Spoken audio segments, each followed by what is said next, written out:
each of you for your willingness to both be present and to allow me to be standing here. And just standing here in this moment, I had no idea. I had all kinds of ideas, but I had no idea what we would be talking about because I wasn't here yet, right?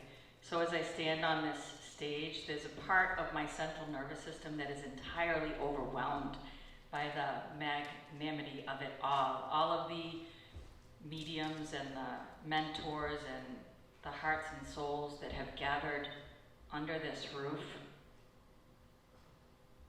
wondering about the mysteries of all that is and the divine intelligence within us and all around us. And I am, in the moment, slightly overwhelmed by that alone. I am here now with you, standing in a place, in time, in the continuity, standing on the shoulders of giants. You know, who am I? Who are you? And yet here we are. So I'm very excited to be here, and I thank you for letting me be here. And in this moment,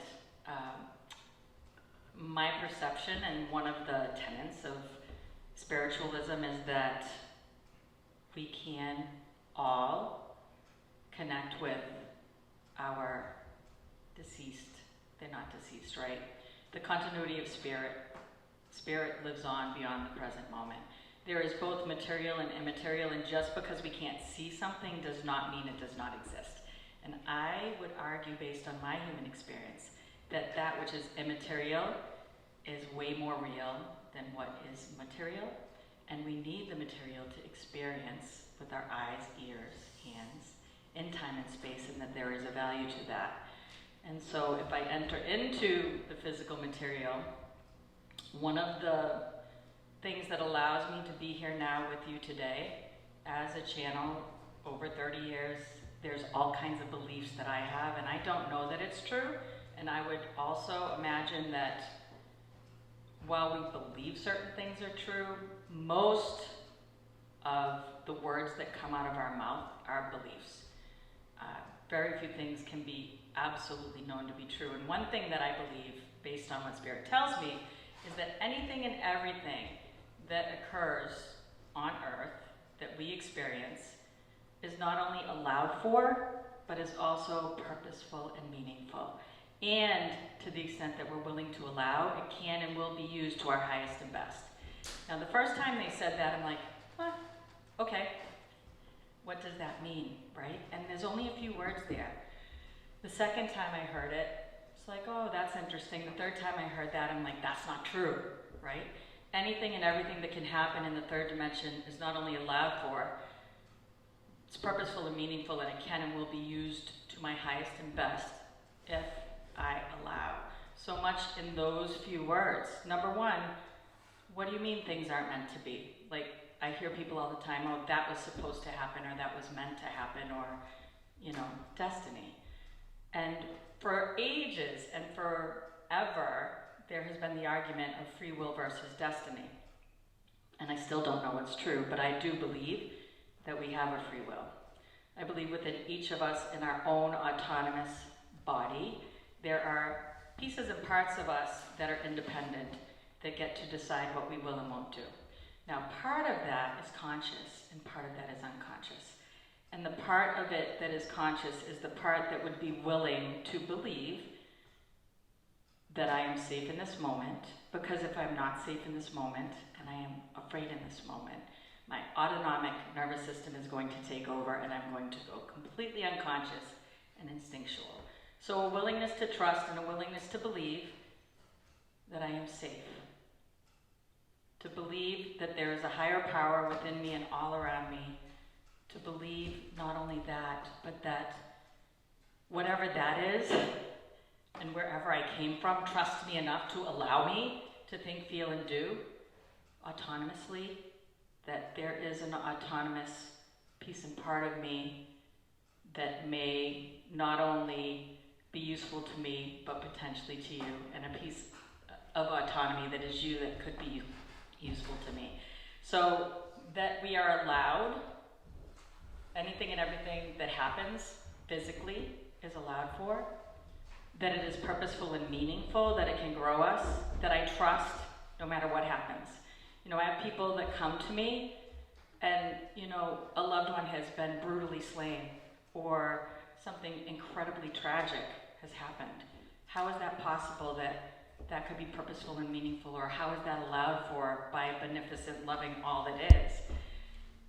And I do believe the autonomy and the willingness to allow us to wake up and trust and fall asleep in fear, knowing that we're all only here for a little while in time and space, that there is so much more than what we're experiencing in this moment. And should we allow ourselves to be here in this moment, that it will connect us to all that is in a glorious way that is mysterious, that I have no idea what it means.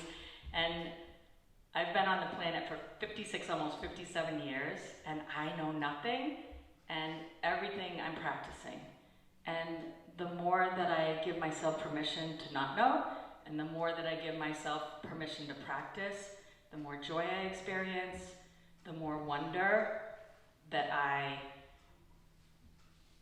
am filled with, and the more opportunity becomes available to me, and the freer that I become, regardless of the circumstances. So I would challenge each and every one of you, should you choose to imagine that anything and everything is not only allowed for, but is purposeful and meaningful, can and will be used to your highest and best if you choose to allow, which you can resist, and I've resisted plenty. The concept of struggle, suffering, pain as human beings, my experience, and it's just my perception, I have grown more in the moments that I've opened to the presence of my humanity and the vulnerability than I have ever on a warm sunny day sitting in the sun, sipping on lemonade. That it is actually the willingness to be uncomfortable and comfortable, and to experience all the contrast that brings about the greatest opportunity for myself as a soul, the greatest gifts. I get cracked open in ways. So the less I resist what is, it's gonna be painful. I'm never gonna be, I don't know if any of you have ever wanted to live happily ever after, but, and maybe you are living happily ever after. My perception is that that's not why we're here. We're here to have an experience, and having that experience means a willingness to be comfortable and uncomfortable. And ironically, the more I resist the discomfort, the more uncomfortable I become, until I can no longer resist it, and then I get cracked open, and blessings occur, and miracles happen, and miracles are within us and all around us. And our willingness to be with one another in this, what I would imagine is, while no person, place, or thing is the source of my supply, source is the source of my supply, and yet as one being, I need food, I need water, I need shelter. I also need love and connection. I need growth. The minute that I attach my happiness and my well-being to David James, I'm going to be in trouble. When I allow David James I allow myself to be with him, miracles can happen. When I needed to be him, unfortunately, all things are perishable. He might walk out of the room, and then I'm going to be sad. So every time we get attached to something on the planet as being the source of our supply, we're going to experience pain. The more we are willing to be uncertain and to be impermanent and to be along for the ride, to not know and to allow, my perception is that is where the miracles happen.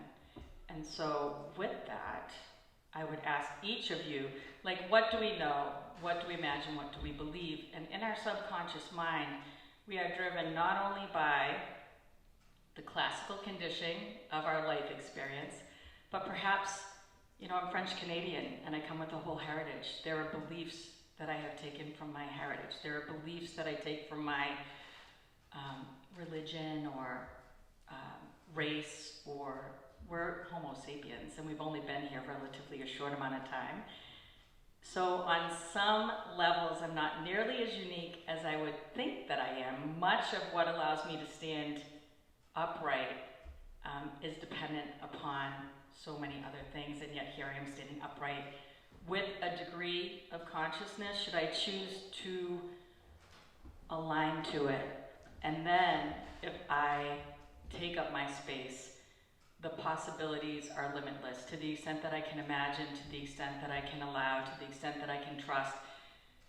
What I would imagine is if I can allow myself to remember who I am, which is not this, but that this is a vehicle, that anything and everything becomes possible. And if you are willing to imagine anything, you know, if you're willing to long for something, hope for something, because you can, because you get to, the only thing standing between you and all that is your willingness to allow it to become possible. And also to be uncomfortable, because that's part of life. And so, with that, I believe I will leave you with that. And I thank you for being present with me. And I thank you for, I thank you for being. Thank you.